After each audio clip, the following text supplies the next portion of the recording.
Hello everyone, नमस्कार। आप सभी का अनअकैडमी के इस यूट्यूब चैनल पर बहुत बहुत स्वागत है। अगर आप लोग मुझे सुन पा रहे हैं और आप लोग मुझे देख पा रहे हैं तो एक बार कमेंट सेक्शन में मुझे कमेंट करके बता दीजिए। आज थोड़ा इंटरनेट प्रॉब्लम की वजह से थोड़ा सा लेट हो गया। क्या आप लोग मुझे सुन पा रहे हैं?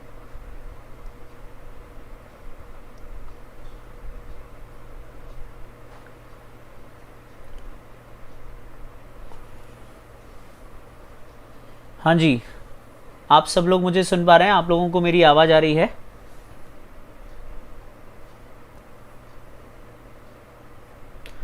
आज का हमारा टॉपिक है मोहम्मद गौरी। लेकिन कल जो हमने टॉपिक पढ़ा था महमूद गजनबी का, उसमें मैंने आपको उसके सभी आक्रमणों के बारे में बताया था और लास्ट में उनके महमूद गजनबी के कुछ इम्पॉर्टेंट जो विद्वान थे उनके दरबार के, उनके बारे में हमारी बातें रह गई थी। मेरे ख्याल से कल की जो हमारी क्लास थी वो 17वां अंतिम आक्रमण जो है हमारा यहाँ तक हो चुका था। महमूद गजनबी की मृत्यु हो चुकी थी। क्या आप सब लोग मुझे देख पा रहे हैं? आप लोगों को मेरी आवाज़ आ रही है? एक बार प्लीज़ कमेंट सेक्शन में बता दीजिए कि आप लोग मुझे सुन पा रहे हैं। आप सबको मेरी वॉइस क्लियर है? प्लीज़।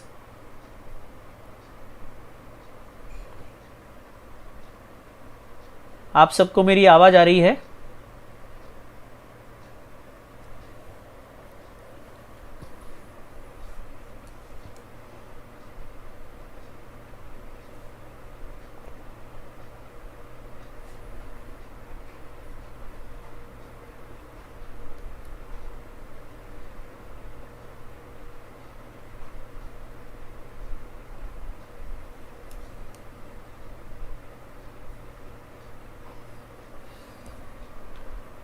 बच्चों, आप लोगों को मेरी आवाज़ आ रही है? एक बार बता दीजिए प्लीज़। आप लोग मुझे सुन पा रहे हैं?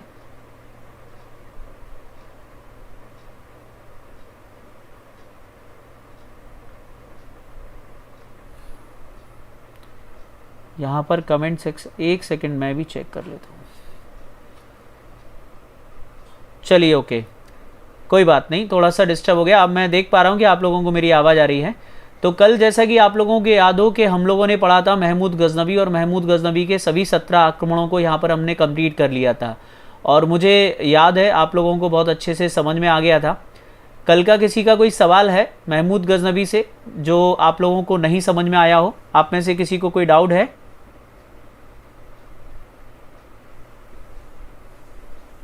देखिए, तो आज हम लोग बात करेंगे महमूद गजनबी के दरबारी विद्वानों की।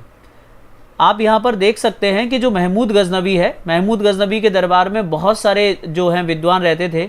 उन विद्वानों की कुछ की हम लोग यहाँ पर चर्चा करने वाले हैं। उसके बाद हम लोग बात करेंगे मोहम्मद गौरी की। तो देखिए, महमूद गजनबी के दरबार में जो सबसे पॉपुलर विद्वान रहता था उसका नाम है अलवरूनी। अलवरूनी के अलावा एक फिरदौसी, फिरदौसी के अलावा एक उतबी, बैहाकी, अहमद ख्वाजा। इसके अलावा ये जो तिलक एवं सेवंदराय हैं, दो ये हिंदू सेनापति थे जो कि बहुत महत्वपूर्ण हैं। और एक अलाउद्दीन खिलजी का बहुत बड़ा सेनापति था। ये इसका माना जाता है कि इसका भांजा भी लगता था, जिसका नाम था सैयद सलार मसूद गाजी। तो ये सभी महमूद गजनबी के दरबार और दरबारी विद्वान कह लो आप, या इनको संरक्षक भी कह सकते हो, कि इन सभी को महमूद गजनबी ने अपने दरबार में संरक्षण दे रखा था। ठीक है, तो इनको क्या दे रखा था? संरक्षण दे रखा था। तो ये महमूद गजनबी के जो है कौन थे? विद्वान थे। अभी इनके बारे में हम लोग एक एक बातें हम लोग करने वाले हैं। सबसे पहले बात करते हैं अलवरूनी के बारे में। जैसा कि आप सभी लोग जानते हैं कि अलवरूनी कौन था। तो अलवरूनी ईरान में एक शहर था जिसका नाम था ख्वारिज़्म, वहाँ का रहने वाला था। ईरान के एक शहर ख्वारिज़्म का वो रहने वाला था। उसका मूल नाम था अबू रेहान। क्या नाम था? अबू रेहान। तो महमूद गजनबी ने जब ख्वारिज़्म पर आक्रमण किया तो उसने क्या किया था कि महमूद गजनबी इसको बंदी बनाकर लाया था। अलवरूनी जो है एक बंदी बनकर जो है इसके राज्य में आता है। परंतु क्योंकि अलवरूनी काफ़ी विद्वान था और इसकी योग्यता से प्रभावित होकर महमूद गजनबी ने इसे राज ज्योतिषी के पद पर जो है नियुक्त कर दिया था। किसके? राज ज्योतिषी के पद पर नियुक्त कर दिया था। क्योंकि महमूद गजनबी विद्वानों की कद्र करता था, विद्वानों का संरक्षक था, तो इसे जो है राज ज्योतिषी के पद पर जो है यहाँ पर नियुक्त किया। अलवरूनी के साथ जो है अलवरूनी जो है वो महमूद गजनबी के साथ भारत आया था और भारत में इसने लगभग 10 साल बिताए। कितने साल बिताए? भारत में लगभग इसने 10 साल बिताए और 10 वर्ष पश्चात जब ये भारत से लौटा तो इसने जो है भारत से जाने के बाद एक किताब लिखी और इस किताब का नाम है किताबुल हिंद।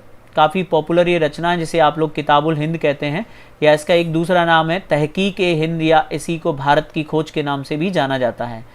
ये जो किताबुल हिंद जो नामक पुस्तक है ये अरबी भाषा में लिखी गई है और ये काफ़ी फेमस है। क्यों फेमस है? क्योंकि इस किताब से 11वीं शताब्दी के राजपूत कालीन इतिहास के बारे में हम लोगों को जानकारी मिलती है। तो अगर आप 11वीं शताब्दी का राजपूत कालीन इतिहास जानना चाहते हैं या आप महमूद गजनबी के बारे में जानना चाहते हैं तो ये किताब आपके लिए काफ़ी महत्वपूर्ण है, जिसका नाम है क्या? किताब उल हिंद, या तहकीक हिंद भी इसको बोलते हैं। तहकीक हिंद यहाँ पर लिखा नहीं है, कॉमन नाम है, तहकीक हिंद भी इसको बोलते हैं या किताबुल हिंद कहते हैं। ठीक है, अब इसके अलावा कुछ बातें जो यहाँ पर मेंशन नहीं है वो मैं आपको अलबरूनी के बारे में बताने वाला हूँ। देखिए, अलबरूनी को कुछ सब्जेक्ट की अच्छी जानकार थी, वो इतिहास में भी बहुत अच्छी रुचि रखता था, इतिहास का जानकार था। अलबरूनी भूगोल का जानकार था और उसने खगोल विज्ञान की भी शिक्षा ग्रहण की थी। तो खगोलज्ञ भी था, भूगोल के बारे में भी जानकारी रखता था, इतिहास के बारे में भी जानकारी रखता था। ये आपको याद रखना, यानी वो मल्टी टैलेंटेड था अलबरूनी। ठीक है, तो ये अलबरूनी के बारे में आपको याद रखना है। तो अगर आपसे पूछा जाए कि किताबुल हिंद किस भाषा में, अरबी भाषा में किसने लिखी थी? अलबरूनी ने लिखी थी। अलबरूनी कौन था? अलबरूनी महमूद गजनबी का एक दरबारी विद्वान था, एक कवि था, और उसके साथ जो है कहाँ पर आया था? भारत आया था। भारत में 10 साल रहने के बाद इसने एक किताब लिखी थी और इस किताब का नाम था, ये किताब लगभग 1030 में लिखी थी। कब लिखी थी? 1030 में इस किताब की रचना की थी, जिसका नाम है किताब उल हिंद। इस पुस्तक में अलबरूनी ने भारतीय तत्कालीन जो राजपूत कालीन समाज था उसका काफ़ी वर्णन किया है। अलबरूनी के अनुसार भारत में वर्ण व्यवस्था थी, भारत में 4 वर्ण थे, ब्राह्मण, क्षत्रिय, वैश्य और शूद्र। ये आपको याद रखना है। ठीक है, ये समझ में आ गया सभी लोगों को? यहाँ तक कोई दिक्कत तो नहीं अलबरूनी के बारे में? अलबरूनी की कुछ खास बातें और हैं, यहाँ पर जो लिखा हुआ है वो मैंने आपको बता दिया। देखिए, ये जो किताबुल हिंद जो पुस्तक है इसके बारे में आप देख सकते हैं, इसका हिंदी रूपांतरण किया था रजनीकांत शर्मा के द्वारा और इसका अंग्रेजी रूपांतरण किया गया था, एक विद्वान थे सचाऊ, इनके द्वारा अंग्रेजी रूपांतरण किया गया था। इस पुस्तक में राजपूत समाज के बारे में विशेषकर बताया गया है। किसके बारे में बताया गया है? राजपूत समाज के बारे में विशेषकर बताया गया है। आप लोगों को मैं देख रहा हूं ना, आप लोगों को वॉइस क्लियर आ रही है? राजपूत समाज की चर्चा है। इसी में उन्होंने बताया कि समाज में 4 वर्ण थे। राजपूत कालीन जो समाज था, समाज में 4 वर्ण थे, वर्ण व्यवस्था प्रचलित थी। ब्राह्मण, क्षत्रिय, वैश्य और शूद्र वाला जो हिसाब किताब है वो आपको यहाँ देखने को मिलता है किताबुल हिंद में।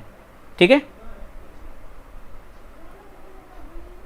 जी, एंशिएंट से चल रहा है। ये सभी आपको समझ में आ गया अच्छे से। तो किताबुल हिंद काफ़ी महत्वपूर्ण पुस्तक है, राजपूत कालीन समाज के बारे में यहाँ पर जानकारी मिलती है। एक और बात आपको याद रखनी है कि अगर आपसे कोई पूछे पहला मुसलमान जिसने संस्कृत भाषा का अध्ययन किया, या आपसे पूछा जाए कि जिसने, एक सेकेंड इरेजर ले लूँ मैं ज़रा,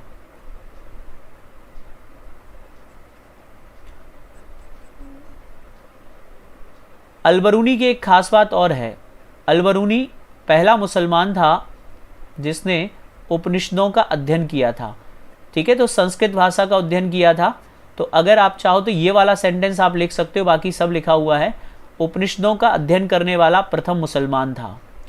उपनिषदों का अध्ययन करने वाला पहला मुसलमान था, अध्ययन करने वाला प्रथम मुस्लिम। ठीक है,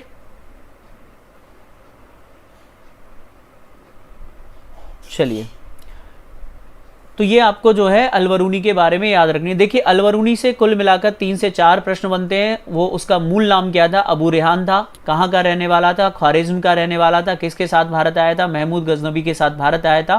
किताबुल हिंद की रचना की थी। 11वीं शताब्दी के राजपूत कालीन इतिहास की जानकारी मिलती है। और अलबरूनी उपनिषदों का अध्ययन करने वाला पहला मुसलमान था और इस पुस्तक में राजपूत समाज की चर्चा की गई है। इससे आप प्री और मेंस दोनों में अलबरूनी से लिख सकते हैं। दूसरा विद्वान है जिसका नाम है फिरदौसी। फिरदौसी काफ़ी इंपॉर्टेंट है, अब इसके बारे में जान लीजिए। फिरदौसी की सबसे महत्वपूर्ण बात जो आपको याद रखनी, ये महमूद के साथ कभी भारत नहीं आया था। एक प्रश्न पूछा जाता है कि कौन सा विद्वान महमूद के साथ भारत नहीं आया था, तो आपको याद रखना है, ये कई बार एग्जाम में पूछा गया है कि कौन सा विद्वान महमूद के साथ भारत नहीं आया था, उसका नाम था फिरदौसी, पहली बात। दूसरी बात, इसने एक पुस्तक लिखी थी, काफ़ी पॉपुलर पुस्तक है, जिसका नाम है शाहनामा। क्या नाम है? शाहनामा। फारसी भाषा का एक बहुत पॉपुलर ग्रंथ है जिसका नाम है शाहनामा। इसे अफगानिस्तान भी कहते हैं, या आप ईरान बोल सकते हो। ईरान या अफगानिस्तान का इसे महाभारत भी कहा जाता है। विशेषकर अगर मैं कहूँ तो इसे ज़्यादा करेक्ट कहना चाहिए कि ये जो है, 1 मिनट रुक जाइएगा आप लोग, बस 1 मिनट रुकिएगा, है ना।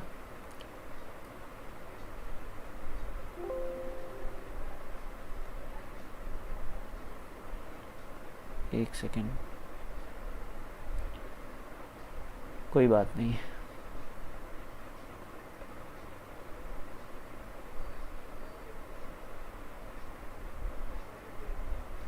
एक्चुअली में क्या है कि आप लोग समझ सकते हैं, थोड़ा इंटरनेट डिस्टर्ब कर रहा है। कोई बात नहीं, अभी तक तो आप लोगों को क्लियर है ना। तो अगर आपसे पूछा जाए कि शाहनामा किस भाषा में लिखी गई, तो आप बता देंगे शाहनामा फारसी भाषा की प्रसिद्ध पुस्तक है, ठीक है। इसे ईरान का या अफगानिस्तान का महाभारत भी कहते हैं। मैं आपको बताता हूँ ईरान का जो है क्यों कहते हैं, आप इसको समझ लीजिएगा। एक्चुअली में ये कवि था, फिरदौसी कौन था? एक कवि था, और ये कवि रहता था महमूद के दरबार में, ठीक है। किसके साथ भारत नहीं आया था? महमूद के साथ भारत नहीं आया था। तो महमूद और इसके बीच में एक शर्त लगी। महमूद ने इससे कहा कि तुम एक किताब लिखो। महमूद ने इससे क्या कहा कि तुम एक किताब लिखो, और उस किताब में तुम जितने भी शब्द लिखोगे उतने शब्दों के बराबर तुमको स्वर्ण दीनार मिलेंगी या स्वर्ण सिक्के मिलेंगे। इस कॉन्सेप्ट को समझ लो। यानी फिरदौसी से इसने क्या कहा कि तुम एक किताब लिखो जो ईरान के इतिहास पर आधारित हो। ईरान, फिर बाद में अफगानिस्तान की भी इसमें जानकारी है। तो जितने इस किताब में शब्द होंगे उतने तुमको सिक्के मिलेंगे। ये किसने कहा? ये महमूद ने फिरदौसी से कहा। फिरदौसी ने अपनी ज़िंदगी के बहुमूल्य जो हैं साल इस पुस्तक को लिखने में लगाए, जिस पुस्तक का नाम शाहनामा है। और इस किताब को लिखने के बाद वो बड़ा खुश होकर महमूद के दरबार में पहुंचा और महमूद से कहता है कि लाओ मेरी स्वर्ण मुद्राएं दो। तो महमूद ने उसे जो वचन दिया था वो उस बात से मुकर गया, और उसके 60,000 सिक्के बन रहे थे, 60,000 सोने के सिक्के, लेकिन उसको 20,000 दिरहम दे दिए। इससे वो बहुत गुस्से में आया, और फिरदौसी जो है वो सारे सिक्के लौटा कर, मतलब उसने नहीं लिए, और वो अपने घर चला गया। उसके बाद उसने जो है, फिरदौसी ने क्या किया कि महमूद गजनबी की आलोचना की, और उसने जो है कई पूरे जगह पर उसकी आलोचना फैला दी कि सुल्तान जो है ऐसा है, जो बोलता है वो करता नहीं है, ठीक है। तो इसके बाद क्या होता है कि महमूद गजनबी को जब इस बात का एहसास हुआ कि मैंने गलत किया, तो वो क्या करता है कि अपने मंत्रियों से चर्चा करने के बाद एक गाड़ी भरकर, बड़ी बड़ी गाड़ियां भरकर वो सिक्के जो है उसके घर भिजवाता है। लेकिन जब वो सिक्के उसके घर पहुंचे तो फिरदौसी की उस दिन मृत्यु हो चुकी थी, और फिरदौसी की जो एकमात्र लड़की थी उसने वो सिक्के लेने से मना कर दिया। तो एक बार यूपीएससी के एग्जाम में ये प्रश्न पूछा गया था कि किसने जो है महमूद गजनबी को 60,000 देने का कहा था, लेकिन 60,000 सोने के सिक्के देने का बोला था, परंतु उसने नहीं दिए थे, तो वो था महमूद। तो कौन था फिरदौसी? याद रखिएगा, बेसिकली ये जो पुस्तक है शाहनामा, देखिए नामा जो शब्द होता है वो फारसी भाषा का होता है। तो ये शाहनामा फारसी भाषा में, और बेसिकली इसमें ईरान का इतिहास है पूरा का पूरा। ईरान में जो प्राचीन काल में ईरान के जो महान शासक थे ना, ईरान के जो बड़े बड़े योद्धा थे, उनका पूरा इतिहास इसमें लिखा गया है शाहनामा में, ठीक है, याद रखिएगा। तो अगर आपसे पूछा जाए कि कौन विद्वान इसके महमूद के साथ भारत नहीं आया था, तो आप बता सकते हैं वो कौन था? फिरदौसी। एक और चीज़ है, इसे पूर्व का होमर भी कहा जाता है। होमर जो है एक यूरोपीय कवि थे, उनसे इनकी तुलना की जाती है, और इन्हें पूर्व का होमर भी कहा जाता है। तो 3 बातें आपको याद रखनी। फिरदौसी कभी भारत नहीं आया था, शाहनामा की रचना की है जो ईरान का महाभारत है, या अफगानिस्तान का महाभारत भी इसे कहते हैं, और फिरदौसी को पूर्व का होमर भी कहा जाता है। अगले विद्वान है जिनका नाम है उतबी। उतबी की एक विशेषता है कि उतबी महमूद का दरबारी इतिहासकार था। इस प्रश्न में कई सारे लोगों को बहुत सारा डाउट रहता है। बिल्कुल आपको कोई डाउट नहीं रखना चाहिए। अगर आपसे पूछा जाए कि महमूद का दरबारी इतिहासकार कौन था, तो आपको बस यही बताना है जिसका नाम है उतबी, ठीक है। दूसरी खास बात क्या है कि उतबी ने एक पुस्तक लिखी थी जिसका नाम है किताबुल यामनी। कौन सी पुस्तक लिखी थी? किताबुल यामनी की रचना की थी, जिसमें महमूद गजनबी के वंश यामनी वंश के ऊपर जो है इसने लिखा था। आप सबको याद होगा कि यामनी वंश का था महमूद गजनवी और सुबुक्तवीन, क्योंकि इसने यामनी वंश के ऊपर लिखा था, यामनी वंश के ऊपर किताब लिखी थी, इसीलिए ये महमूद का दरबारी इतिहासकार कहलाता है। तो अगर आपसे पूछा जाए कि महमूद गजनवी का दरबारी इतिहासकार कौन था, तो आप आसानी से बता सकते हैं। अगला नाम है वैहाकी का। वैहाकी भी एक विद्वान था, ये भी महमूद के दरबार में रहता था और इसने तारीख सुबुक्तगीन नामक एक पुस्तक लिखी थी। इस पुस्तक में जो है केवल सुबुक्तगीन के शासनकाल की जानकारी मिलती है और लेनपुल नामक जो इतिहासकार थे उन्होंने इसे पूर्वी पेप्स की उपाधि दी थी। तो अगर आपसे पूछा जाए कि किसे पूर्वी पेप्स कहा जाता है, तो आप बताएंगे वैहाकी को। तो वैहाकी को क्या कहा जाता है? पूर्वी पेप्स कहा जाता है। और उत्बी को क्या कहा जाता है? तो दरबारी इतिहासकार कहा जाता है। फिरदौसी को क्या कहा जाता है? पूर्व का होमर कहा जाता है। और अलबरूनी जो कि काफी महत्वपूर्ण एक विद्वान था। उम्मीद करता हूं कि आपको महमूद के दरबारी विद्वान बहुत अच्छे से समझ में आ गए होंगे। अब हम लोग बात करते हैं महमूद गजनवी के कुछ अन्य और जो विद्वान थे उनके बारे में। जैसे कि आप देख सकते हैं यहाँ पे कुछ नाम लिखे हैं। अहमद ख्वाजा, ये भी एक महमूद गजनवी का सेनापति टाइप का है।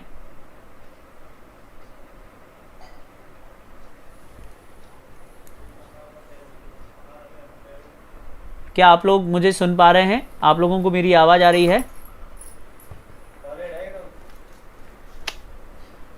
क्या आप लोगों को मेरी आवाज आ रही है?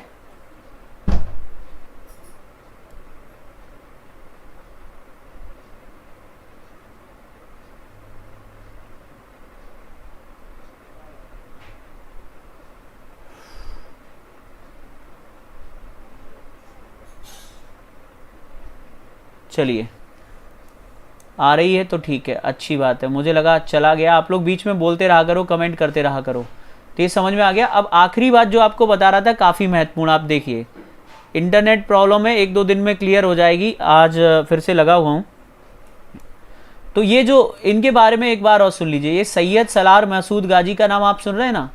ये कहा जाता है कि महमूद का सेनापति था और महमूद का भांजा भी लगता था। कौन लगता था? महमूद का भांजा। भांजा भी कहते हैं कुछ लोग, सेनापति भी कहते हैं। इसने महमूद के साथ भारत पर आक्रमण किया था और जब इसने भारत पर आक्रमण किया तो इसकी मृत्यु भारत में ही हो गई थी। और इसका जो मकबरा है वो यूपी के बहराइच में बना हुआ है। कहाँ पर बना हुआ है? यूपी के बहराइच में इसका मकबरा बना हुआ है, सैयद सलार मसूद गाजी का। ठीक है,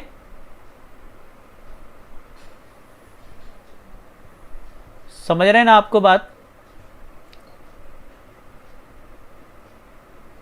ये समझ में आ गया आपको? सैयद सलार जो गाजी थे, इनका मकबरा कहाँ पर है? यूपी के बहराइच में बना हुआ है। यूपी के बहराइच में। एक प्रश्न आता है कि आपने नाम सुना है फिरोज शाह तुगलक का? फिरोज शाह तुगलक का नाम सुना है? फिरोज शाह तुगलक जो है वो अक्सर इनके मकबरे पे जाया करता था। तो अगर कभी पूछा जाए कि फिरोज शाह तुगलक किसकी दरगाह पर जाया करता था, तो इनकी दरगाह पर जाया करता था यूपी में। याद रखिएगा, जाया करता था। ठीक है, सैयद सलार मसूद गाजी, कई बार इनका मकबरा भी पूछा गया है। आप लोगों को वॉइस क्लियर आ रही है? वॉइस क्लियर आ रही है?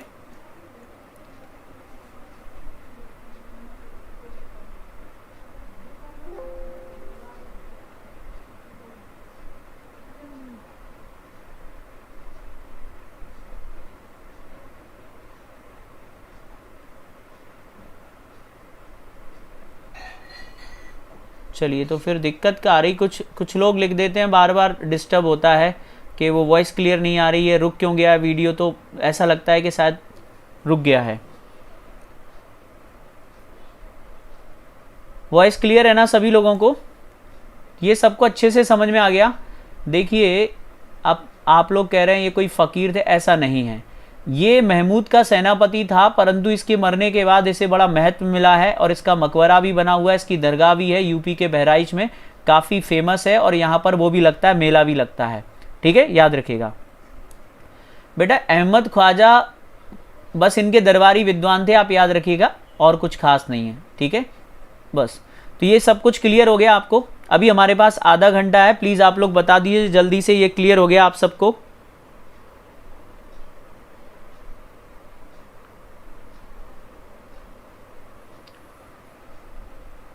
चलिए, तो महमूद के सभी दरबारी विद्वान आप लोगों को समझ में आ गए? किसी का कोई सवाल है तो बोलिए। महमूद के सभी दरबारी विद्वान आप लोगों को समझ में आ गए। अब हम लोग आगे बात करते हैं। तो अलबरूनी, फिरदौसी, उत्वी, बेहाकी, इन सबको पढ़ने के बाद अब हमारी कहानी का जो अगला नायक है उसका नाम है मोहम्मद गौरी, जो एक बहुत प्रसिद्ध आक्रमणकारी था। तो अब हम लोग बात करेंगे मोहम्मद गौरी के बारे में। तो सबसे पहले हम लोग बात करते हैं कि मोहम्मद गौरी कौन था। तो कुछ बातों की हम लोग यहाँ चर्चा करेंगे, उसके बाद इनके आक्रमण को देखेंगे। मोहम्मद गौरी गजनी और हेरात के बीच में एक शहर था और उस शहर का नाम था, एक पहाड़ी इलाका था जिसका नाम था गौर, वहाँ का रहने वाला था, इसीलिए इसको गौरी बोलते हैं। वैसे इसका वास्तविक नाम था सिहाबुद्दीन मोहम्मद गौरी। क्या नाम था? सिहाबुद्दीन मोहम्मद गौरी इसका रियल नेम था, जो कि 1173 में गद्दी पर बैठा था। कब गद्दी पर बैठा? 1173 में गद्दी पर बैठा। और एक और बात याद रखना, ये संसवनी वंश का है। महमूद गजनबी किस वंश का था? यामनी वंश का, और ये संसवनी वंश का है। ये एग्जाम के हिसाब से एक इंपॉर्टेंट पॉइंट है कि मोहम्मद गौरी किस वंश का था? संसवनी वंश का था। मोहम्मद गौरी कहाँ का रहने वाला था? गौर नामक पहाड़ी क्षेत्र का रहने वाला था। मोहम्मद गौरी का पूरा नाम क्या था? सिहाबुद्दीन मोहम्मद गौरी। तो ये तो हो गई बेसिक बात। अब आगे बात करते हैं। जैसा कि आप जानते हैं कि अफगानिस्तान में जो गजनी वंश शासन कर रहा था, अभी आपको बताया ना गजनी वंश की कहानी, तो गजनी वंश का पतन हो चुका था अफगानिस्तान में, और उसके पतन के बाद संसवनी वंश जो है वो शक्ति प्राप्त कर चुका था और इसने जो है क्या किया? गजनी पर अधिकार कर लिया। ठीक है, अब मैं आपको एक कहानी सुनाता हूं लिखकर, सुनिएगा। चलिए देखिए, ये रहा गौर। आप इस कहानी को समझेंगे तो आपको पूरी कहानी समझ में आ जाएगी। गौर नाम का एक पहाड़ी इलाका था। कैसा था? एक पहाड़ी इलाका था, और ये दो शहरों के बीच स्थित था। एक शहर था हेरात और एक शहर का नाम था गजनी। इन दोनों के बीच में स्थित था। तो अभी अब लोगों ने पढ़ा महमूद गजनबी के बारे में। महमूद गजनबी की कैपिटल क्या थी? गजनी, राइट। महमूद गजनबी की कैपिटल का नाम क्या था? गजनी। तो गजनी का शासक था महमूद गजनबी। उस समय गौर पर महमूद गजनबी का अधिकार था। ठीक है, गौर में रहता था गौर कबीला। कौन सा कबीला रहता था? गौर कबीला। और इस गौर कबीले का प्रमुख जो था, इसी कबीले का था मोहम्मद गौरी। मोहम्मद गौरी। तो मोहम्मद गौरी ने क्या किया कि जब यामनी वंश का पतन हो गया, यानी महमूद की तो मृत्यु हो चुकी थी और महमूद के मरने के बाद जो उसके उत्तराधिकारी थे उनका भी एक तरीके से पतन हो रहा था धीरे धीरे। तो इनके पतन के पश्चात ये जो हमारा शासक होता है जिसका नाम होता है मोहम्मद गौरी, ये क्या करता है? ये जाता है गजनी को कैप्चर कर लेता है। इसने क्या कर लिया? गजनी पर अधिकार कर लिया, और इसने गजनी पर अधिकार करके पूरे क्षेत्र का शासक बन गया। यानी इसका जो साम्राज्य है वो गौर से लेकर कहाँ तक फैल गया? गजनी से फैल गया। ठीक है, ये बात समझ में आ गई। बड़ी साधारण सी है कि जब यामनी वंश यानी महमूद गजनबी के वंश का पतन हो गया, तो उसके पतन के पश्चात जो गौर कबीले का एक प्रमुख था जिसका नाम था मोहम्मद गौरी, जो गौर का रहने वाला था, उसने गजनी पर अधिकार कर लिया और गजनी का वो शासक बन गया। पिक्चर क्लियर है? ठीक है, कहां का शासक बन गया? वो गजनी का शासक बन गया। इतना समझ में आ गया। अब यहां से आपको कुछ बातें बताने जा रहा हूं, वो बहुत ध्यान से सुनिएगा। महमूद गजनबी ने क्या किया था? भारत पर जब उसने लगातार हमले किए थे तो उसने सब कुछ किया, बस भारत में सत्ता स्थापित नहीं की थी, लेकिन एक राज्य को उसने जीत लिया था और उस राज्य का नाम था पंजाब। मतलब महमूद गजनबी के द्वारा केवल पंजाब पर अपना अधिकार किया गया था। कहां पर? पंजाब पर। तो ये जो पंजाब नाम का राज्य था, आप प्लीज जरा कॉन्सेप्ट को ध्यान से सुनिएगा। पंजाब में यामनी वंश का एक शासक कर रहा था, और इस यामनी वंश के जो शासक का नाम था उसका नाम था खुसरब मलिक। बोलो क्या नाम था? पंजाब का जो शासक था इसका नाम था खुसरब मलिक। बोलो क्या नाम था? खुसरब मलिक। ये किस वंश का था? ये गजनी वंश का था। तो गजनी में गजनी वंश का पतन हो गया और वहां पर कौन गद्दी पर बैठ गया? मोहम्मद गौरी। और जो खुसरब मलिक है वो पंजाब का शासक बन चुका है। इतनी बात समझ में आ गई सब लोगों को? यानी पंजाब का शासक कौन है? खुसरब मलिक है। और खुसरब मलिक किस वंश का है? गजनी वंश का है। अब क्या दिक्कत थी कि जब गजनी वंश शक्ति में था, देखिए आप सब जानते हैं जब कांग्रेस सरकार में होती है तो बीजेपी उसका विरोध करती है, और बीजेपी सरकार में आती तो कांग्रेस उसका विरोध करती है। दोनों एक दूसरे के विरोधी थे। तो जब गजनी में यामनी वंश का शासन था वो गौर कबीले के अगेंस्ट थे, गौरी के उनके दुश्मन थे। अब क्या हुआ? गौरी सत्ता में आ गए, गौर कबीले के लोग सत्ता में आ गए, तो उनकी दुश्मनी किससे थी? यामनी वंश से थी। समझ में आया कि नहीं आया?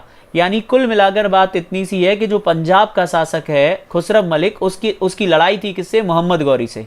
अब मोहम्मद गौरी अपने दुश्मन को छोड़ेगा क्या? क्या कोई व्यक्ति अपने दुश्मन को छोड़ता है क्या? नहीं छोड़ता ना। तो मोहम्मद गौरी ने क्या किया, सबसे पहले जब वो भारत पर हमला करेगा तो वो कहाँ करेगा आप बताइए? उसका मेन टारगेट क्या होगा? वो किसको दंडित करना चाहेगा भारत पर जो हमला करेगा? तो समझ गए आप मेरी बात? यानी जब वो भारत पर हमला करेगा तो सबसे पहले किस पर दंडित करेगा? तो उसने जो है हमला करना शुरू कर दिया यहाँ पर। कहाँ पर हमला शुरू कर दिया? पंजाब पर। तो लगातार उसने पंजाब पर कई सारे आक्रमण किए और आक्रमणों के बाद उसने कुछ समय पश्चात उसको जो है बंदी बना लिया था। किसको? खुसरव मलिक को बंदी बनाकर पंजाब पर अधिकार कर लिया था। लेकिन इसकी पूरी कहानी मैं आपको थोड़ा सा विस्तार से बताना चाहता हूं, अगर आप सुनना चाहते हैं। ये समझ में आ गया यहां तक? बोलो आया कि नहीं आया? चलिए इधर देखिए और अच्छे से समझाता हूं। ये गजनी है। क्या आपको ये वाली इंक दिख रही है? ये वाली आपको इंक क्लियर दिख रही है? एक गजनी है और ये रहा पंजाब।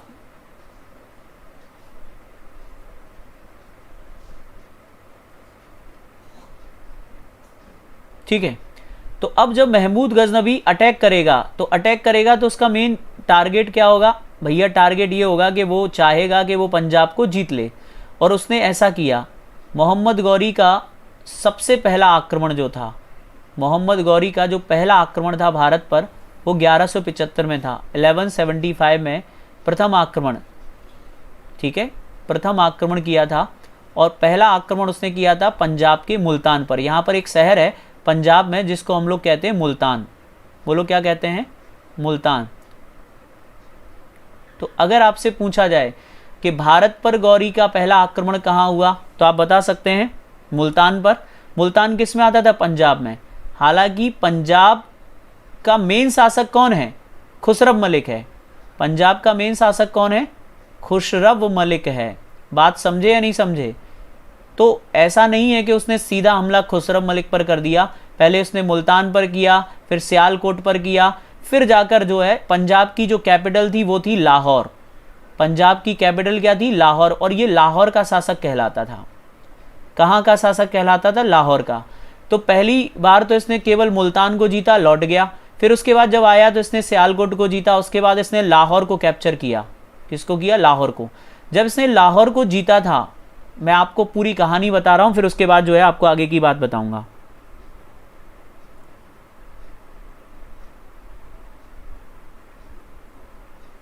आप लोगों को ये समझ में आ गया? सब लोगों को?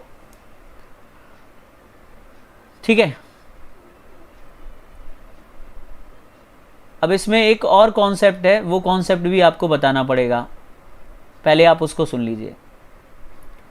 मोहम्मद गौरी का दूसरा जो आक्रमण था भारत पर, पहला आक्रमण तो मुल्तान पर बता दिया आपको, ठीक है।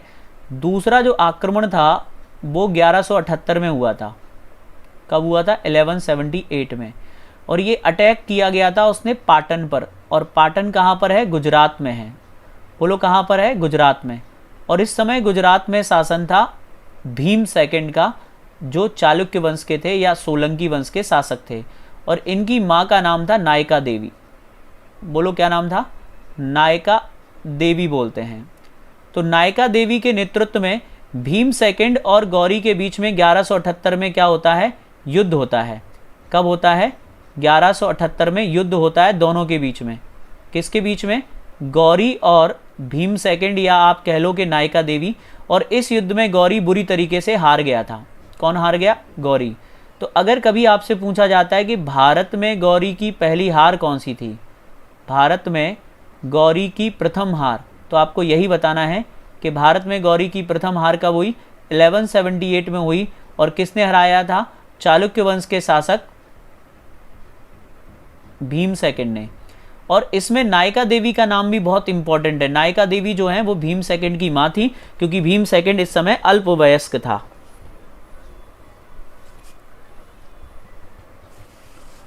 ये समझ में आया? देखो कुछ बच्चे यहां पर सवाल कर रहे हैं, मैं केवल उनके सवाल का जवाब देना चाह रहा हूं, और बहुत ध्यान से सुनिएगा आप मेरी बात को। यहाँ पर आपको कंफ्यूजन क्या हो रही है, अभी थोड़ा पंजाब का सीन समझिए कि पहला अटैक मुल्तान पर है 1175 में। मुल्तान को जीतने के बाद वो गजनी लौट गया था और उसके बाद दूसरा अटैक उसने सिंध के रास्ते कहाँ पर किया था, गुजरात के पाटन पर किया था। तो जब उसने गुजरात के पाटन पर दूसरा अटैक किया तो वहाँ के जो राजा थे भीम सेकंड, जिनकी माँ का नाम था नायका देवी, नायका देवी के नेतृत्व में भीम सेकंड ने इनको बुरी तरीके से गौरी को पराजित कर दिया और गौरी को बुरी तरीके से भारत में हराया था। तो गौरी की जो भारत में पहली हार होती है वो कहाँ पर होती है, गुजरात में होती है 1178 एडी में। तो उसने जब ये देखा कि मैं गुजरात में हार गया हूं तो उसने फिर गुजरात पर अटैक नहीं किया और उसके बाद वो कहां पर अटैक करता रहा, उसके बाद वो लगातार अटैक करता रहा पंजाब में। तो पहला अटैक किया था उसने पंजाब में जो मुल्तान था वहां पर, उसके बाद वो गुजरात के पाटन पर अटैक करता है, फिर तीसरा चौथा पांचवा जो भी अटैक होते हैं वो केवल लाहौर और पंजाब को जीतने में लगा देता है। ये सबको यहां तक समझ में आ गया अच्छे से? एक बार जरा कमेंट सेक्शन में कमेंट करके बता दो कि जो यहां तक बताया वो आपको बहुत अच्छे से समझ में आ गया।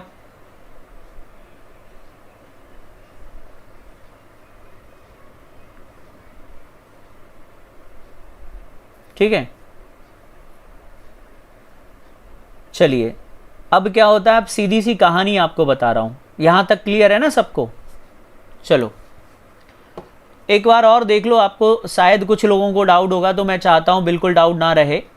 तो ये रहा गजनी, जो अभी भी नहीं समझे उनके लिए एक बार और समझाऊंगा मैं। ये गजनी है, गजनी से मोहम्मद गौरी ने कहां पर अटैक किया, पंजाब पर। ये रहा पंजाब। अगर बहुत सरल से शब्दों में बताना हो तो आप ये याद रख सकते हैं, बेसिकली पंजाब की इस समय कैपिटल का नाम लाहौर है और लाहौर का जो शासक है उसका नाम खुसरब मलिक है। अभी अभी 4 बार बता चुका हूँ खुसरब मलिक। अगर आपसे पूछा जाए खुसरब मलिक किस वंश का था तो यामनी वंश का था। इसने इस पर 2 बार हमले किए। देखो लाहौर के जो शासक हैं खुसरब मलिक से, इससे इसका 2 बार युद्ध हुआ था, किसका, मोहम्मद गौरी का। और फाइनली इसने क्या किया, इस पूरे राज्य को जीत लिया और जीतने के बाद जो खुसरब मलिक है उसे बंदी बना लिया। तो ये इसकी सीमाएं हैं जो पंजाब तक फैल गई, यानी पंजाब तक के इलाकों पर किसका अधिकार हो गया, महमूद गजनबी का, और इसे बंदी बनाकर उसने अपनी जेल में रख लिया। इतना समझ में आ गया? दोबारा देख लो एक बार। यानी जो पंजाब का जो शासक है लाहौर, उसे बंदी बना लिया। देखिए इसके अलावा उसने पंजाब पर कई हमले किए हैं, जैसे सियालकोट को जीता है, पेशावर को जीता है। अभी आप उन पर ध्यान मत लगाइए, कारण ये है कि यहाँ पर जब जैसे मैं आपको पढ़ा रहा हूँ ना, तो यहाँ मैं जो बोल रहा हूँ वो आप तक जल्दी पहुँच रहा है या देर से पहुँच रहा है। कमेंट सेक्शन मुझे देर में नज़र आ रहे हैं, तो वो थोड़ा सा कहीं ना कहीं कम्युनिकेशन गैप हो रहा है। तो इस प्रकार आप ये समझो कि गजनी से लेकर पंजाब तक की सीमाएं किसकी हो गई, गौरी की हो गई। अब यहाँ पर विवाद एक नया छिड़ जाता है। जो लोग ईमानदारी से क्लास में हैं उनको अभी एक और चीज़ बताता हूँ। इस समय यहाँ पर एक छोटा सा राज्य था, इस समय यहाँ पर एक छोटा सा किला था, और ये किला जो था वो 2 राज्यों के बीच में सीमा था। एक्चुअली में यहाँ से दिल्ली की सीमा शुरू होती थी। किसकी सीमा शुरू होती थी, दिल्ली की। और दिल्ली में इस समय चौहानों का शासन थे और यहाँ के शासक का नाम था पृथ्वीराज चौहान। नाम सुना है आपने, पृथ्वीराज थर्ड कहते हैं या पृथ्वीराज चौहान कह लो आप, पृथ्वीराज थर्ड चौहान। तो इनका शासन था। और इस किले का जो नाम आप देख रहे हैं, इस किले का नाम था भटिंडा। क्या नाम था, भटिंडा। तो भटिंडा को दिल्ली की सीमा माना जाता था, ये इनकी सीमा थी। आप समझ रहे हैं कि नहीं समझ रहे हैं? अब आप मुझे एक बात बताइए, क्या 2 पड़ोसी कभी अच्छे दोस्त होते हैं क्या? 2 पड़ोसी अच्छे दोस्त होते हैं क्या? नहीं होते ना। तो जब अब गौरी की नीयत क्या है कि गौरी ये चाहता है कि वो पंजाब से आगे बढ़कर दिल्ली पर अधिकार कर ले।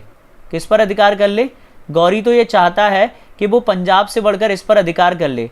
तो जैसे ही उसने भटिंडा पर आक्रमण किया, यानी गौरी के द्वारा भटिंडा पर जैसे ही आक्रमण कर दिया गया, वैसे ही जो है पृथ्वीराज चौहान में और गौरी में विवाद हो गया कि गौरी बोला भटिंडा मेरा है, चौहान साहब बोले भटिंडा मेरा है। तो चौहान साहब बोले बेटा एक काम करो, आ जाओ मैदान में, तय कर लेंगे किसका है। तो आप ये देखिए कि गौरी पंजाब में ऑलरेडी था, गौरी का अधिकार कहाँ तक हो गया था, पंजाब में। तो ये रहा गौरी। अब गौरी को जब दिल्ली की तरफ बढ़ना है और पृथ्वीराज चौहान को दिल्ली से इधर आना है, तो दोनों के बीच में केवल एक ही राज्य है जो मिलेगा, और उस राज्य का नाम था हरियाणा। बोलो क्या नाम था, हरियाणा। तो हरियाणा में एक मैदान है जिसे हम लोग बोलते हैं जनरली तराइन का मैदान। क्या बोलते हैं? तराइन का मैदान। तो तराइन का जो मैदान है वहीं पर तराइन के मैदान का प्रथम युद्ध लड़ा गया। कौन सा युद्ध लड़ा गया? प्रथम युद्ध लड़ा गया। और इस युद्ध का जो ईयर है वो था 1191। क्या है? 1191 एडी। तो जब इन दोनों का मुलाकात हरियाणा के तराइन के मैदान में हुई तो पृथ्वीराज चौहान ने बड़ी आसानी से जो है गौरी को पराजित कर दिया और गौरी बुरी तरीके से हारकर भारत से लौट गया। अगर पूछा जाए गौरी की भारत में दूसरी हार कहाँ थी, तो ये गौरी की भारत में दूसरी हार थी। भारत में कौन सी हार थी? दूसरी हार थी। पहली हार कहाँ थी? भीम सेकंड के द्वारा हराया गया। सबको ये बात समझ में आ गई? जल्दी कमेंट सेक्शन में कमेंट करके बताओ कि यहाँ तक आप लोगों को अच्छे से समझ में आ गया। बताइए जल्दी, यहाँ तक आप लोगों को अच्छे से समझ में आ गया?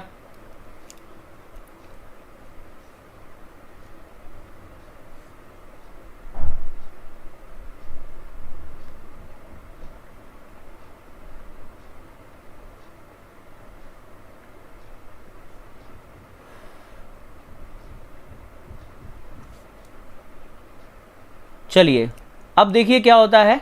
तो यहाँ क्या हुआ? पृथ्वीराज चौहान जीत जाते हैं। पृथ्वीराज चौहान ने क्या किया? गौरी को खदेड़ दिया। गौरी बुरी तरीके से अपनी जान बचाकर भाग गया। भटिंडा है बेटा, भटिंडा का किला था जो दोनों के बीच विवाद का कारण था। अगर कभी आपसे पूछा जाए कि दोनों के बीच विवाद का कारण क्या था, भटिंडा दुर्ग था। भटिंडा से चौहान साहब की सीमा शुरू होती थी, गौरी इस पर अधिकार करना चाह रहा था। अब गौरी ने अगले साल तक खूब बादाम खाए, खूब घी खाया, खूब दूध दही, अपने चाचा मामा मौसी ताया ताई बुआ फूफा सबको बुलाया और अगले साल पूरी तैयारी के साथ फिर आया। और अब की बार उसने अपनी सेना में वृद्धि कर ली और वो अपनी एक विशाल सेना लेकर जो है भारत पर आक्रमण करता है। और इधर से फिर जो है पृथ्वीराज चौहान जो है दोबारा आते हैं। अब की बार जब अगले साल मुलाकात हुई तो सब कुछ वहीं था, सब कुछ वहीं था, लेकिन यह है तराइन का दूसरा युद्ध। बोलो कौन सा युद्ध कहते हैं? इसे कहते हैं तराइन का दूसरा युद्ध। तराइन का दूसरा युद्ध कब लड़ा गया?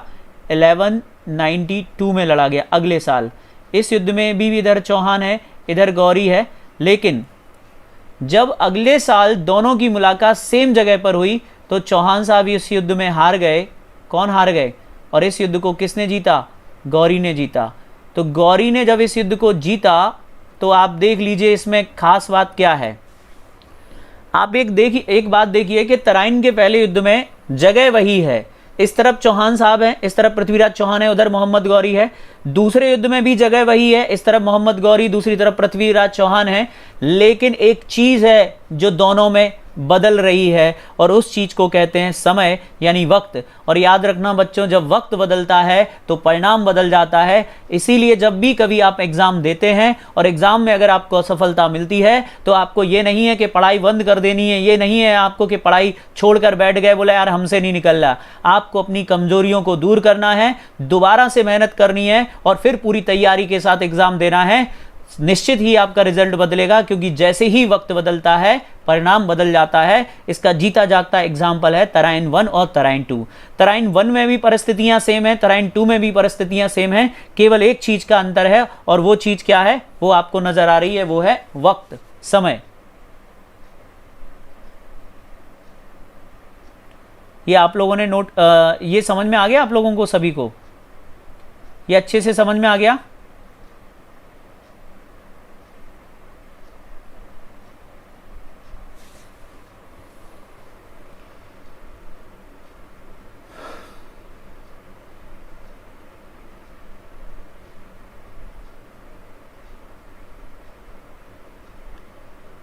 चलिए बहुत बढ़िया। तो इस प्रकार जो है पृथ्वीराज चौहान जो थे यहाँ पर जो है डिफीट हो जाते हैं और मोहम्मद गौरी की जीत होती है। अब आगे हम लोग बात कर रहे हैं और आगे क्या हुआ देखिए, यहाँ पर कुछ बातें और चलती हैं, उनके बारे में मैं आपको बता देना चाहता हूँ। यहाँ पर ये कहा जाता है, जो आधुनिक इतिहासकार हैं वो ये मान के चलते हैं कि पृथ्वीराज चौहान को यहीं पर मोहम्मद गौरी ने भटिंडा के नज़दीक मार दिया था। परंतु अगर हम चंदवरदाई की बात करें जो पृथ्वीराज चौहान के दरबारी कवि हैं, तो वो लिखते हैं कि यहाँ पर पृथ्वीराज चौहान को गौरी ने बंदी बना लिया और वो बंदी बनाकर कहाँ ले गया? अपने साथ गजनी ले गया और गजनी में उनको कैद कर लिया। और कैद करने के बाद पृथ्वीराज चौहान की आंखें जो है वहाँ पर फुड़वा दी गई। ठीक है, इसके बाद क्या होता है कि पृथ्वीराज चौहान के जो बचपन के मित्र होते हैं और दरबारी कवि होते हैं जिनका नाम चंद्रवरदाई होता है, चंद्रवरदाई उनसे मिलने के लिए जाते हैं। कहाँ जाते हैं? चंद्रवरदाई उनसे मिलने के लिए जाते हैं गजनी, और गजनी में जब वो जाते हैं तो वो अपने दोस्त की, अपने मित्र की दुर्दशा देखकर रोने लगते हैं। और तब उनको बड़ा बुरा लगा कि यार मेरे दोस्त जो पृथ्वीराज चौहान दिल्ली के इतने बड़े शासक थे और उनकी जो हालत इतनी ख़राब थी, उसको देखकर उन्हें मन में ये ख्याल आया कि हमें जो है सुल्तान से बदला लेना चाहिए, गौरी से। और उन्होंने सुल्तान के आगे जो एक षड्यंत्र रचा। वो ये था कि इन द सेंस उन्होंने सुल्तान की तारीफ़ की, और तारीफ़ में इस तरीके से उन्होंने दिखाने का प्रयास किया कि पृथ्वीराज चौहान बहुत बड़े जो हैं एक निशानेबाज हैं और वो बिना आँखों के भी निशाना लगा सकते हैं। तो सुल्तान उनकी बातों में आ गया, क्योंकि चंद्रवरदाई अपनी बातों को मनवाने में माहिर थे, वो कवि थे। प्रशंसा कर दी उन्होंने गजनी के सुल्तान की, और वो खुश हो गया। और इस बात से खुश होकर जो है प्रतियोगिता का आयोजन करवाया गया, और सुल्तान ने जो है कुछ समय पृथ्वीराज चौहान को खाने पीने के लिए दिया, जिससे कि वो अपना ध्यान केंद्रित कर सकें। और उसके बाद जो है एक मैदान में पृथ्वीराज चौहान को लाया गया, और वहाँ पर एक तवे पर, जैसे कि मान के चलिए चारों ओर तवे रख दिए गए, और उन पर जैसे ही वो टन की आवाज़ होती थी सैनिक के द्वारा, तो पृथ्वीराज चौहान को उस पर निशाना लगाना था आवाज़ सुनकर। तो ये प्रतियोगिता चल रही थी, पृथ्वीराज चौहान ने कई सारे निशाने लगाए। उसके बाद जो है उनके मित्र ने उनसे कहा कि सुल्तान तुम्हारे सामने बैठा हुआ है, और अब अगली बार निशाना तुम्हें सुल्तान की आवाज़ पर, सुल्तान में लगाना है। तो यहीं पर चंद्रवरदाई जो उनके साथ खड़े हुए थे, चंद्रवरदाई ने पृथ्वीराज चौहान से कहा कि 4 बांस 24 गज अंगुल अष्ट प्रमाण, 4 बांस 24 गज अंगुल अष्ट प्रमाण, ता ऊपर सुल्तान है, तीर चला चौहान, मत चूके चौहान। तो चंद्रवरदाई ने पृथ्वीराज चौहान को एग्जैक्ट लोकेशन जो है सुल्तान की बताई कि यहाँ से 4 बांस की दूरी पर 24 गज की ऊंचाई पर जो है सीढ़ियों के ऊपर जो है वो बैठा हुआ है सुल्तान, और तुम्हें तीर चलाना है। और जैसे ही सुल्तान ने आवाज़ दी कि प्रतियोगिता शुरू की जाए, वैसे ही जो है पृथ्वीराज चौहान ने तीर चला दिया, और तीर चलाने के बाद जो है सुल्तान की वहीं पर मृत्यु हो गई। ऐसा कहना है चंद्रवरदाई का। चंद्रवरदाई ने उसी रंगभूमि में जो है अपने मित्र को चाकू मार दिया, और वहीं पर जो है उन्होंने खुद को भी मार लिया, और वहीं पर उनकी डेथ हो जाती है। तो ऐसा कहना है चंद्रवरदाई ने पृथ्वीराज रासो में बताया है कि ऐसा ऐसा हुआ था। लेकिन जो आधुनिक इतिहासकार हैं वो इन बातों को नहीं मानते। उनका मानना है कि तराइन के दूसरे युद्ध में भटिंडा के नज़दीक ही पृथ्वीराज चौहान की डेथ हो जाती है। तो ये तराइन 1 था और तराइन 2 था। उम्मीद करता हूँ आपको ये दोनों युद्ध समझ में आए होंगे। अब मैं आपको कुछ आगे की कहानी समझाता हूँ। तो देखिए यहाँ पर लिखा हुआ स्पष्टता आप देख सकते हैं कि गौरी के भारत पर आक्रमण का उद्देश्य क्या था। तो भारत में तुर्की राज्य की स्थापना करना जो है याद रखना। जो महमूद गजनबी था उसके आक्रमण का उद्देश्य था धन प्राप्त करना। देखिए महमूद गजनबी भारत से क्यों धन प्राप्त करना चाहता था, क्योंकि वो मध्य एशिया में एक बड़ा राज्य स्थापित करना चाहता था, यानी गजनी का विस्तार करना चाहता था। तो महमूद का जो उद्देश्य है वो क्या था, धन प्राप्त करना। और धन प्राप्त वो क्यों करना चाहता था, क्योंकि वो एशिया में, मध्य एशिया में एक बड़ा राज्य स्थापित करना चाहता था। तो महमूद के आक्रमणों का मुख्य उद्देश्य धन प्राप्त करना था, मध्य एशिया में साम्राज्य स्थापित करने के लिए। ठीक है, याद रखना। एक विद्वान ने लिखा था कि महमूद को अगर ये पता चलता कि बगदाद में उतना ही धन है जितना सोमनाथ में है, तो वो शायद सोमनाथ की तरह बगदाद को भी लूटता। कुल मिलाकर महमूद गजनबी एक लुटेरा था।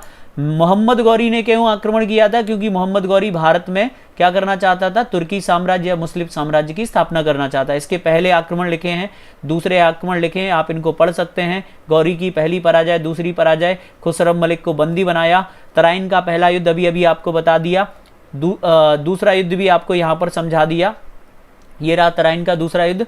अब 2 बातें और आपको बतानी, क्योंकि हमारा समय हो गया, बाकी की क्लास हम लोग कल करेंगे। एक चंदावर का युद्ध था।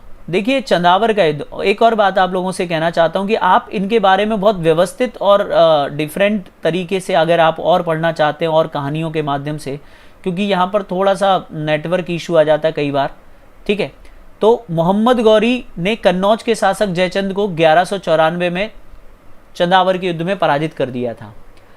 अब ये युद्ध क्यों हुआ था, ये युद्ध इसलिए हुआ था, इसके पीछे एक बहुत लंबी कहानी है। क्योंकि अभी समय कम है तो मैं आपको उतना ही संक्षिप्त में बता देता हूँ। जयचंद पृथ्वीराज चौहान से ईर्ष्या रखता था, और पृथ्वीराज चौहान ने जयचंद की जो पुत्री थी संयुक्ता, उसका हरण कर लिया था स्वयंवर से। इसलिए जयचंद किसी भी सूरत में पृथ्वीराज चौहान से बदला लेना चाहता था और इसीलिए जयचंद ने मोहम्मद गौरी का साथ दिया था तराइन के दूसरे युद्ध में।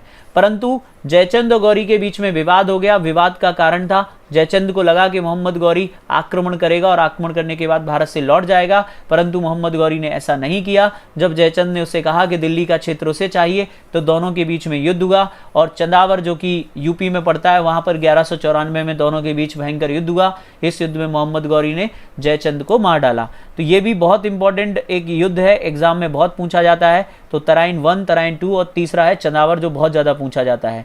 इस विजय के पश्चात गौरी ने सिक्कों पर देवी लक्ष्मी की आकृति छपवाई थी और देवी लक्ष्मी की आकृति वाले सिक्के चलवाए थे और उन्हीं सिक्कों पर दूसरी ओर कलमा खुदा था और उन्हीं पर मोहम्मद गौरी का नाम लिखा था, मोहम्मद बिन साम। तो अगर आपसे पूछा जाए कि देवी लक्ष्मी की आकृति वाले सिक्के जिन पर एक तरफ कलमा खुदा था और मोहम्मद बिन साम लिखा था, किसने चलवाए थे? मोहम्मद गौरी ने चलवाए थे कन्नौज विजय के पश्चात। ठीक है। मोहम्मद गौरी का भारत पर अंतिम आक्रमण 1205 में हुआ था और ये आक्रमण उसने किया था पंजाब की खोखर जातियों के विरुद्ध। ये खोखर को कहीं कहीं पर जाट भी लिखा रहता है क्योंकि ये वही लोग हैं। ठीक है, कुछ लोगों बताते हैं कुछ विद्वान के खोखर और जाट मतलब संभवतः एक ही थे। तो यहाँ पर पंजाब पर अंतिम आक्रमण जो है 1205 में करता है, खोखरों को बुरी तरीके से पराजित करता है। उसके बाद वो कुछ समय दिल्ली में बिताता है। जब 15 मार्च 1206 को गौरी, मैं आप लोगों की कमेंट नहीं देख सकता क्योंकि मेरा फ़ोन बंद हो गया, तो प्लीज़ आप सुन लीजिए, जो भी प्रश्न हो आपके कल पूछ लीजिएगा। 15 मार्च 1206 को गौरी जब कुतुबुद्दीन ऐबक को भारत का नेतृत्व सौंपकर, भारत का जो प्रशासन सौंपकर जब लौट रहा था, तभी सिंधु नदी के नज़दीक एक जगह थी दमयक नामक स्थान, वहाँ पर कुछ लड़ाकू जातियों ने हमला कर दिया और उसमें वो मारा गया। तो संभवतः मोहम्मद गौरी एक हमले में मारा गया था 1206 में और ये हमला किया गया था संभवतः खोखर जाति के द्वारा। तो मोहम्मद गौरी की हत्या युद्ध में की गई थी, आपको ये बात भी याद रखनी है। अब ये हो गया अंतिम आक्रमण, मोहम्मद गौरी की डेथ हो गई। कल मैं आप लोगों को इसके आगे का बताऊंगा, गौरी के प्रमुख गुलाम ख्वाजा मोइनुद्दीन चिश्ती के बारे में भी आपको बता दूंगा और उसके बाद हम लोग बात करेंगे दिल्ली सल्तनत, गुलाम वंश, ठीक है, कुतुबुद्दीन ऐबक के बारे में। उम्मीद करता हूँ आपको ये क्लास अच्छी लगी होगी। अगर आपको ये क्लास अच्छी लगी तो प्लीज़ आप इसे शेयर कर दीजिए। एक आखिरी बात सुन लीजिए, यहाँ पर बहुत इंपॉर्टेंट बात है जो आपको रह गई, वैसे तो मैं कल आपको समझाऊंगा कि तराइन का जो दूसरा युद्ध है ये वाला, इस युद्ध को इतिहास में मील का पत्थर कहते हैं। इस युद्ध को इतिहास में मील का पत्थर कहते हैं। क्यों? क्योंकि भारत में तुर्की राज्य या जो मुस्लिम राज्य यानी भारत में मुस्लिम सत्ता की, तुर्की राज्य की या जो इस्लामिक स्टेट की जो स्थापना होती है वो इसी युद्ध के बाद होती है। इसलिए इस युद्ध को बहुत महत्व दिया जाता है और इसे इतिहास में मील का पत्थर कहते हैं। तराइन के पहले युद्ध में भारत में मुगल वंश की स्थापना हुई और पानीपत के पहले युद्ध में भारत में मुगल वंश की स्थापना हुई और तराइन के सेकेंड युद्ध में भारत में इस्लामिक राज्य या तुर्की राज्य, मुस्लिम राज्य की स्थापना हुई और दिल्ली मुस्लिम गतिविधियों का केंद्र बन गई। यहीं से जो ये वाला कॉन्सेप्ट है इसको मैं आपको कल की क्लास में बताऊंगा, जब मैं आपको मोहम्मद गौरी के गुलामों की कहानी और उनके जो ख्वाजा मोइनुद्दीन चिश्ती जो भारत आए थे उनके साथ, उनके बारे में बताऊंगा। उम्मीद करता हूँ आपको ये क्लास पसंद आई होगी और आप लोग जो है इस क्लास को अधिक से अधिक शेयर करेंगे। और जो इंटरनेट की वजह से जो थोड़ा बहुत प्रॉब्लम हो रही है वो एक आध दिन में क्लियर हो जाएगी।